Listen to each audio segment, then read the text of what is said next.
I'm Ana Sokolović and I'm composer. I was born in ex-Yugoslavia and I can say that I was a happy Yugoslav child. I spent all my summers at the Adriatic Sea. I can describe my childhood as a childhood with a lot of love, with a lot of security, a lot of discipline, and a lot of art. I was lucky to be introduced somehow in the art when I was very young. But I left because of the very bad situation of the Balkans. And I came to Montreal. I was lucky. There is very important this Canadian mosaic culture, which is very comfortable for the people coming from abroad. I started to do my master's at Montreal University. I considered myself as a young European avant-garde composer, whatever that meant at the time. And actually I wrote a piece for my two friends, two violinists, which was presented in a concert, student concert at the university. And in the local student newspapers, I got a critic that this piece for two violins was fantastic, well written, well performed, and that we could feel very strong Slavic soul in that piece.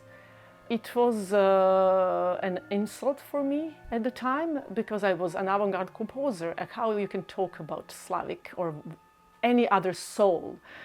You know, the modernism is negation of any kind of influences, local influences, national influences. And the audience came to see me, telling me that, oh, my music is so interesting, it's so interesting. And we feel this Slavic soul in it. After a few months, almost years, after these compliments, I actually started to think about it not as something negative, but as something which is actually different than the others. I think this is always happening, or very often happening, with the people who leave their country. You know, it's the same thing with the parents. When you are far away from your parents, you love them more. You realize how you love them, actually, you know, because when you're living with your parents, you don't know, especially when you're young.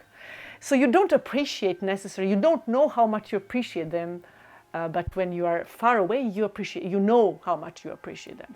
So it was the same thing. When I lived in Serbia, for me, everything which was related to folk music was not interesting at all.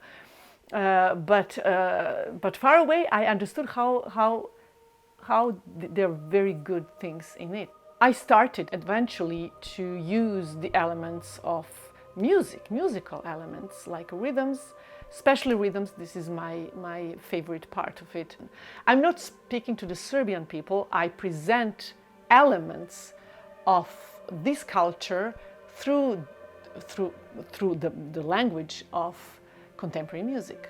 I would never really think about integrating my Serbian folklore or Balkan folklore in my music if I didn't have this support from the audience, and very, very clear support that I should be who I am, and that it's very intriguing and interesting to see a voice which is different from the voices they have here.